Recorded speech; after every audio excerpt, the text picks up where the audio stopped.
we are here on the Sunday before school starts, the week before school starts, and I am surrounded by some of the most amazing public school educators that we have in the state. Can you give yourselves a round of applause for being here, for being in this moment right now?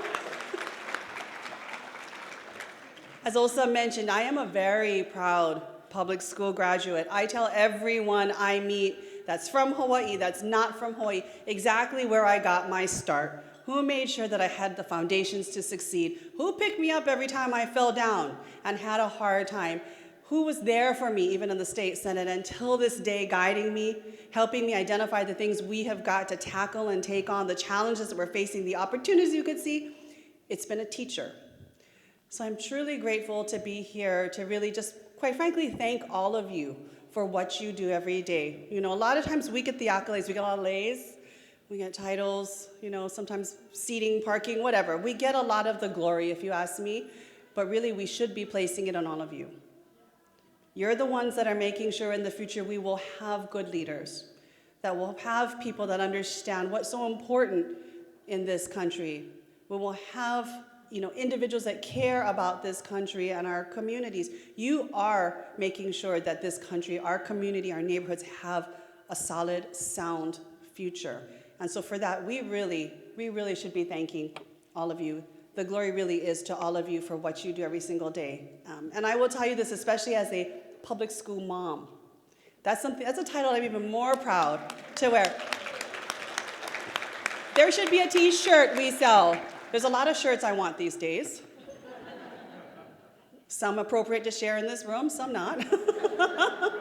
But the times call for it.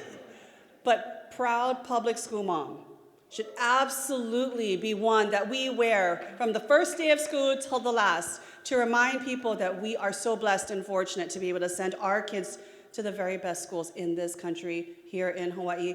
I have got two teenage, I said tween before, I said babies before, they're always babies. I've got two teenagers. I will have a incoming 9th grader, and they're calling it Rising Junior now at Castle High School. So I am so proud of them. I am terrified because one's learning to drive. I just dropped him off at driver's ed school this morning. So be careful if you're in the Windward area. You see a small black Volkswagen GTI, that's my kid. Just stay far, stay far. We've got the stickers on the car. But again, right, I know every single day, even when I'm in DC and I'm not home, as you know, we parents worry. And I'm definitely one of those parents that from the day I dropped them off at preschool, the teacher had to call me up to tell me, are you okay? First of all, and then don't worry, your kid's okay as well. But I worry. I worry every single day, and yet I do know that they are in the best possible hands, if not mine. Other than my hands and my husband's hands, they are in the best possible hands to make sure that they are not just getting the education they need and deserve, they're getting the love and the support, they're getting the guidance, and sometimes they're getting the discipline and structure that they need to be able to learn to make good choices and be good human beings. And so I'm really, truly grateful for that and all that you do. You know, I am in re-election mode, yes, and first of all, thank you so much for your strong endorsement of my campaign. We treasure all our endorsements, but this one, especially this one, as a public school graduate, public school mom, couldn't be more meaningful for me. And I'll tell you right now, and I know you guys have been talking about it, you're going to talk about more today, the stakes could not be higher this year. From the top of the ticket down, we have got to make sure that their mandate against America and every American in this country, Project 2025, this is Trump's agenda against the American people. We have to make sure that never happens. Every single part of it. I think you folks have been seeing things out in the news, you've been reading the literature. Getting rid of the Department of Education, getting rid of Head Start, Title I, you know, book bans, private school vouchers, and everything that allows you to do what you need to do to support our kids will follow. That is the absolute guarantee. And here's the bigger danger too. First, we're gonna win this presidency. Kamala Harris will be our next president, the first female Asian Black president in history.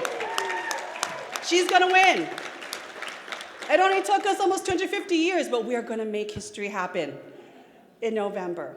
But you know what the really scary part is? Because I've been surrounded by these folks every day that I've been in Congress. Even if we win the presidency, and we are going to win the presidency, their agenda against Americans, Project 2025, continues in every Republican they send to Congress. And so the stakes could not be higher here in Hawaii, so we can reach out across the continent, that we take back the House, we take back the majority, we keep the Senate. These are absolutely must-haves that we've got to do. There is a true and present danger in November, and it means we have got to make sure that every line of that ticket is blue. Every single line of that ticket is blue. I'm going to ask you for some help, even though every day you go above and beyond to help us with our children, our communities, our parents that often need guidance. You are one of our very best ambassadors. I'm sure you've been told this, but I promise you are. There's even Republicans who won't listen to reason, the president, anybody, but they'll listen to their teachers. You know that. You've got people in the community who now can pick up a ballot. Well, this can't come off, but it was supposed to pretend to be a ballot. They can pick up a ballot and vote now that you have an influence on. Talk to whomever you can. Remind them that what's at stake in this election. Even if they have one ideological difference or two here, this is about the bigger war that we are facing on the American people. They literally are going after who we are. Look around you. The colors, the faces, the sexual preferences, the identities, the gender identities, everything of people that look like us, that look like everyone outside this room, that is an affront. That is an affront to them, and we have to fight for the ability to be who we are, to live as we are, to let you teach how you need to teach, to make sure you are paid what you should be paid, to make sure you're safe in those classrooms as you protect, literally often protect our children. They are going after every ability for us to do that, and that's truly what's at stake. So your ability to talk to your family, your neighbors, your loved ones, your former students, your friends, anyone who will listen, this is a team effort. This is a team effort, and we've got to make sure that Kamala Harris is president, that we take back the House, we keep the Senate, and we make sure now we can restore some sanity. Restore sanity to DC. And then we can start doing some good things, like actually really funding public schools and educators the way that we should, to make sure that you have every tool in your toolbox to be able to succeed. And I'll leave you with this one thing that I never thought I would say, but I was at it was an answer I never expected. I went to a coffee hour on Maui yesterday, and I had about 40 folks just hanging out with me in Wailuku, and we were talking, and I had a father raise his hand, and he said, you know, you've been a great supporter of public education. You've been a great ally for our schools. You know, what can you do right now? What's the most important thing you think we can do right now in Congress to help our schools? I will tell you, there was a flood of things going through my brain, as you can imagine. Everything from preschool all the way to P20, to loan forgiveness, workforce house, everything. Everything for our teachers, for our schools. But what came out of my mouth even surprised me. I said, we've got to pass gun violence legislation.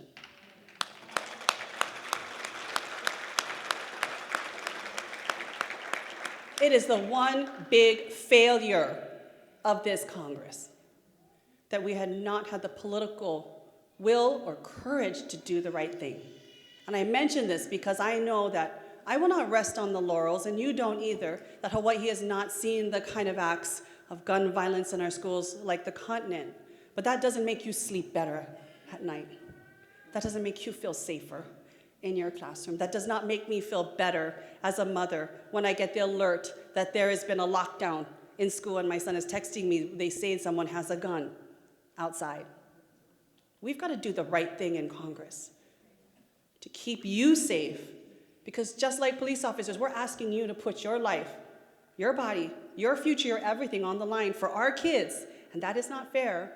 Because we can't do our job by taking guns out of the hands of people that should not have it. Because we cannot properly fund programs to make sure you are safe and can do your job, so our kids are safe and can actually learn in our schools. This is one of the areas where I will admit we have failed as Congress.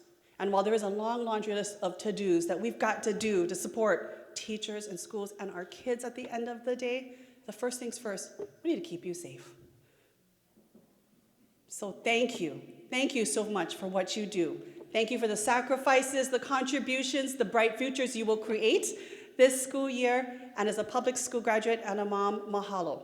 Mahalo from the bottom of my heart. I know that you have an ally, you have a friend, you have a beneficiary over there in Congress. I will keep fighting every single damn day. Every single damn day. Now, until whenever we can get to that road where we know that we have succeeded in supporting our schools and you as our educators. So thank you again for what you've done. Mahalo Osa for being a great friend and helping me pass calculus in the 12th grade. Could have done it without him. We're going to do this. We're going to win in November. Thank you, everyone.